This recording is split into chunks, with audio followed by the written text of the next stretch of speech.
Splatoon 3 comes with both a single-player campaign and a multiplayer mode. In this review, I'm going to deep dive into the single-player side to see what makes it work. We'll follow up with a full multiplayer review after the servers go live, so stay tuned for that.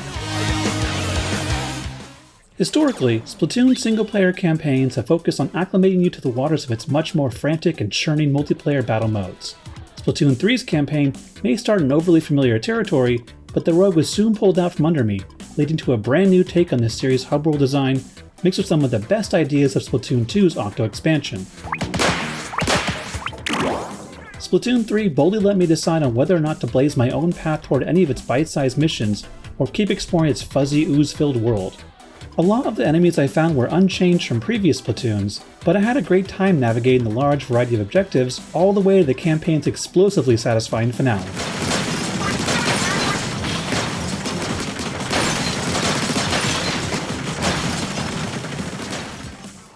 While Splatoon 3 does its best to nudge you in the direction of multiplayer turf wars as soon as you customize your character, I found the single-player campaign worthwhile. During its admittedly slow intro area, you'll be introduced to a strange, lethal, fuzzy ooze, seemingly straight out of Zelda Breath of the Wild, that's blocking your path early on, one that only your goofy little fish sidekick can devour. Upon reaching the main icy hub world of Alterna and its 6 islands, you'll find the goop practically everywhere as you search for a missing comrade.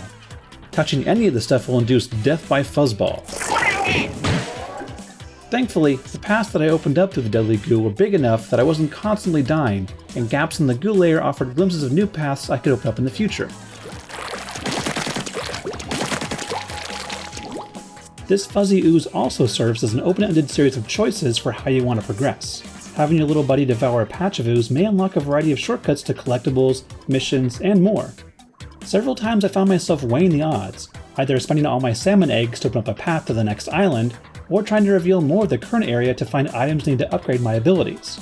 I really came to appreciate how Splatoon 3 respected my time and my preferences. Whether you're just in it to race to the finale, or want to take your time surveying each site for collectibles and rewards, and also completing each mission, this campaign isn't judging. While the missions themselves focus solely on the task at hand, completing each one will help you uncover interesting fragments about the larger mystery of these icy ruins, and even some very exciting revelations about how this humanoid squid-dominated world came to be.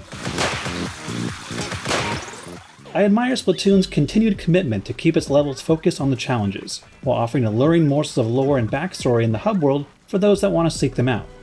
Meanwhile, the more urgent story of your rescue mission is fleshed out by some welcome familiar faces when you first arrive in Alterna, and smartly expands as you encounter a trio of memorable bosses that I won't spoil while searching for your missing friend.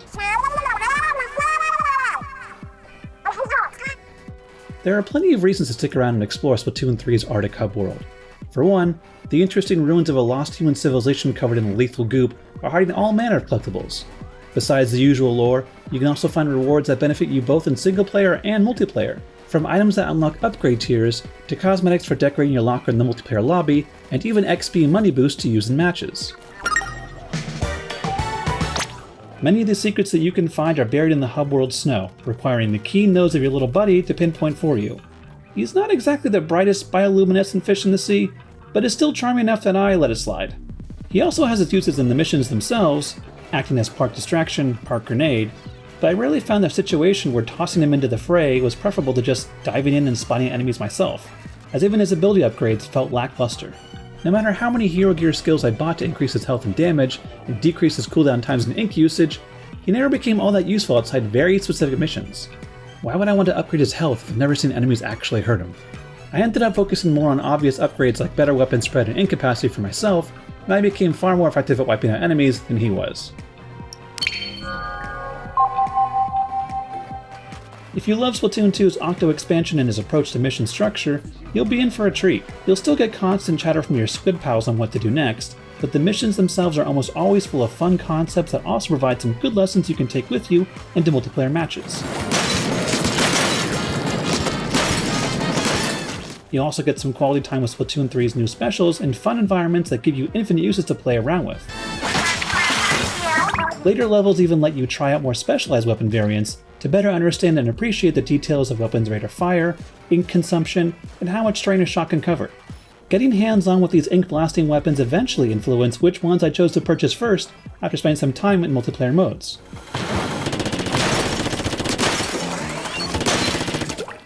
Each area has a few main but still optional missions that take you through fairly standard objectives.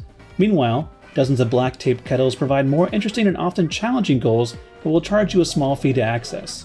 Even the zaniest objectives can teach you about properly dividing your time between inking terrain and enemies, or creating quick pathways to outmaneuver foes and get to your objective.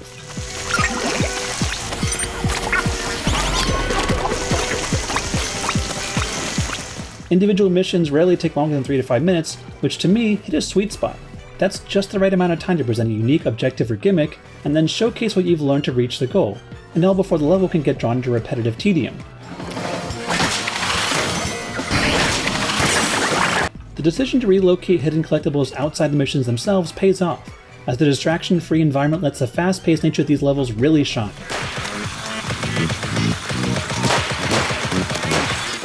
As for the enemies you'll face, I was a bit let down to find that the fuzzy versions of the same Octarians I battled against in previous Splatoon iterations are purely a cosmetic change.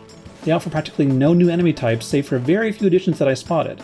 On the bright side, a new shockwave-emitting enemy you have to jump over was a nice way of preparing me for similar attacks that now appear in both the PvE Salmon Run mode and in PvP.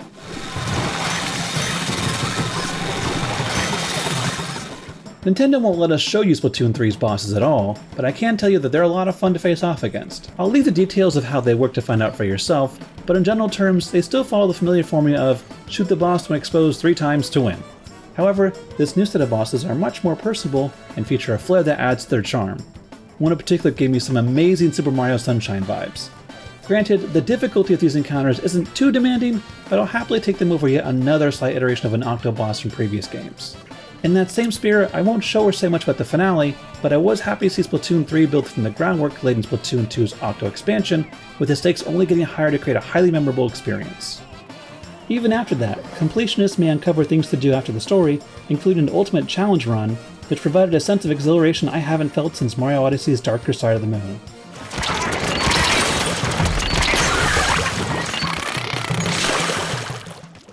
Splatoon 3's single-player campaign takes all of the highs of Splatoon 2's creative Octo Expansion missions and places them in a satisfying hub world where freedom of choice lets you get as much as you want out of your playthrough, confident that you'll be back for more. Even when it relies heavily on familiar enemies, smart level design and objectives, plus bosses brimming with personality, keep things fresh for the whole ride.